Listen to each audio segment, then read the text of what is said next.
Salut et bienvenue sur la chaîne Je m'aime. Aujourd'hui, on parle d'un pervers narcissique et de quel avocat tu as besoin pour bien divorcer d'un pervers narcissique. C'est en réalité une épreuve, une longue et très ardue épreuve. Pourquoi? Parce que le pervers narcissique va faire des procédures à rallonge pour t'embêter, tout simplement. Surtout si c'est la victime qui a demandé le divorce, le pervers narcissique n'aime pas avoir tort et il va enchaîner les procédures judiciaires. Le problème que tu vas rencontrer, c'est que la plupart des avocats ne comprennent pas ça. Attention, cette vidéo n'est pas pour des avocats. Cette vidéo est là pour t'expliquer ce qui t'attend. Si tu penses à divorcer d'un pervers narcissique, pense d'abord à trouver un bon avocat. Pourquoi? Parce que ce que le pervers narcissique fait est tellement inhumain, pervers, que les gens normaux ne comprennent pas. Tu vas commencer à leur raconter ce qui t'arrive et tu vas être pris pour un fou ou une folle. Et donc en fait, la réaction normale d'un avocat qui ne connaît pas le sujet, ça va être de répondre en bonne foi à ces gens-là. Mais en réalité, que ce soit un divorce ou que ce soit un prud'homme contre un employeur pervers narcissique, tu as besoin d'un avocat qui comprend ça. Le pervers narcissique va enchaîner les procédures. Donc dans le cadre d'un divorce, par exemple, si tu as, décidé de divorcer d'un pervers narcissique, il va te harceler pour pouvoir prouver que tu es folle, pour pouvoir te prendre tout ton argent, tes enfants et ta maison. Son but à lui, c'est de te détruire. Ton avocat, il doit comprendre ça. Donc, l'avocat que tu dois choisir, l'avocat ou l'avocate, doit comprendre ce que c'est la violence faite aux femmes. Et surtout les violences psychologiques. Parce que les pervers narcissiques, ils sont très pervers. Souvent, ils ne vont pas jouer que de la violence physique. Ce n'est pas tous les pervers qui vont faire de la violence physique. Mais ils font tous des violences psychologiques et des violences émotionnelles qui font très très mal. Tout ça dans le but de te rendre folle.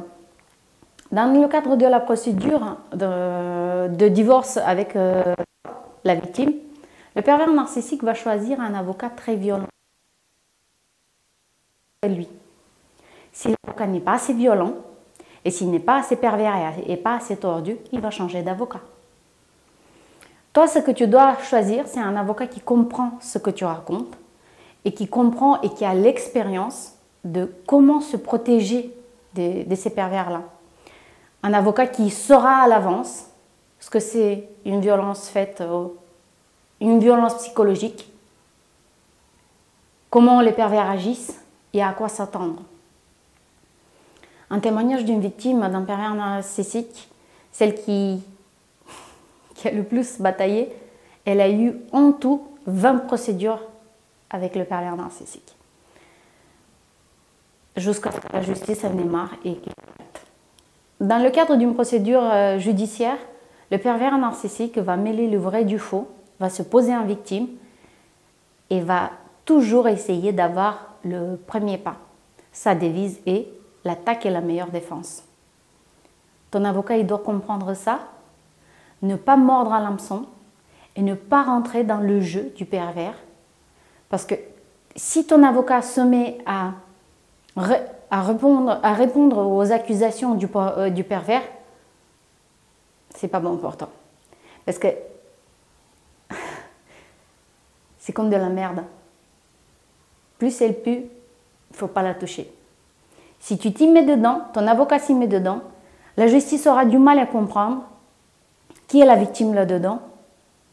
Mais si tu ne fais rien sur certains points, tu laisses faire et si tu réponds objectivement, point par point, aux éléments demandés par le juge, par la police ou toute autorité avec qui tu as affaire, tu resteras clean, puisqu'à la base, tu es clean.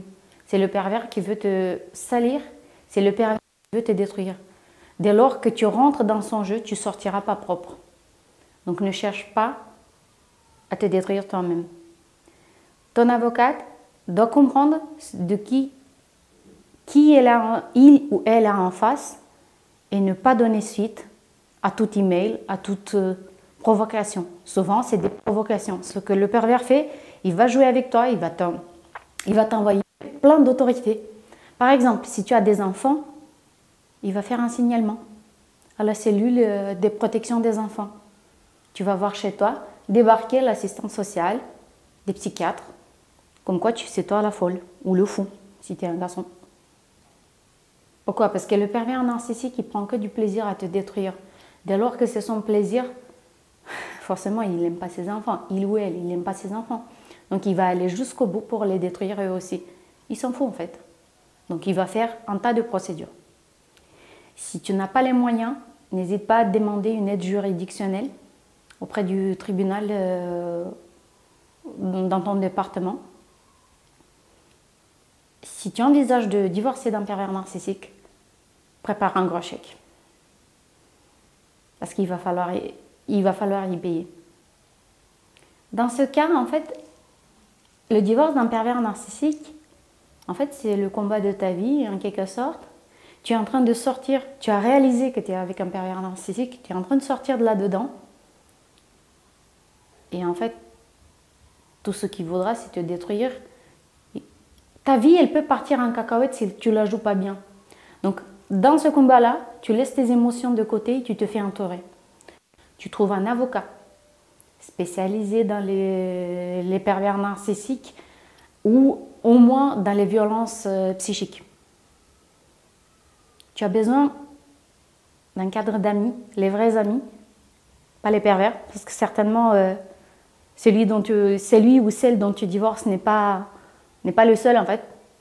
Et donc tu as besoin de construire une base et tu pars en guerre. Parce que c'est une guerre, ça va durer longtemps. Ton avocat doit comprendre aussi qu'il n'y a pas de négociation avec le pervers. Il dit une chose et fait une autre chose.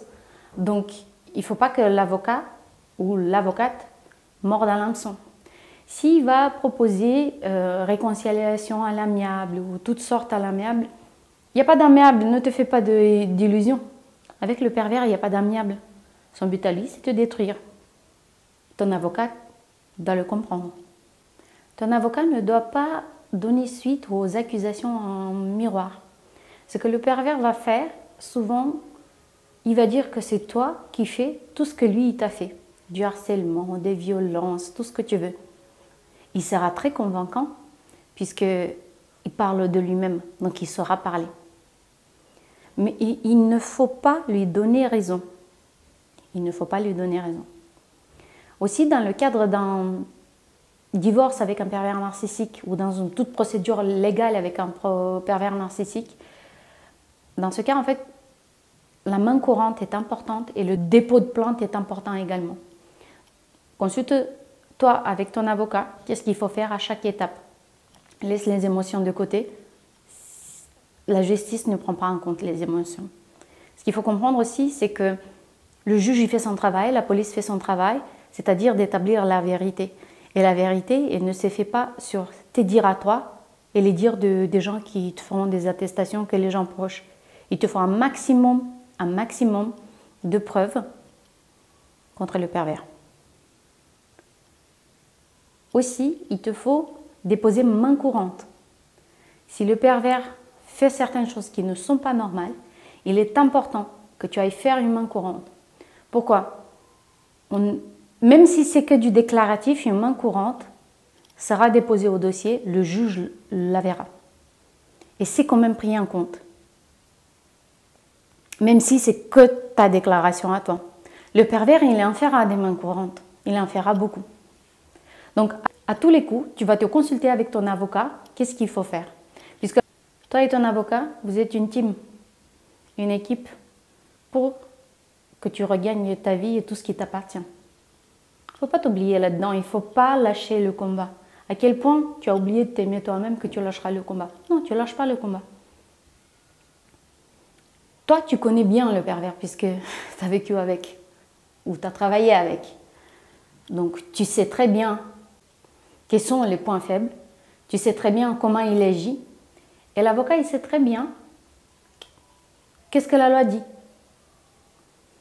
Donc il faut qu'il y ait une communication. L'avocat ne doit pas absolument faire des choses sans que toi tu sois informé, et toi tu ne dois pas faire des choses sans que tu sois informé. La communication doit se faire par écrit. Tu peux créer une boîte email dédiée à ça, tu informes le pervers, c'est sur cette boîte-là que tu peux m'écrire. Et vous ne lui parlez plus. Vous parlez que à travers votre avocat. Oui, ça coûte cher, mais c'est bien plus efficace. Si tu as besoin de plus de conseils sur comment divorcer d'un pervers narcissique ou comment gérer toute procédure judiciaire avec un pervers narcissique, dans le descriptif de la vidéo, il y a un article qui explique tout ça en plus de détails. Si tu as aimé la vidéo, donne-nous un like.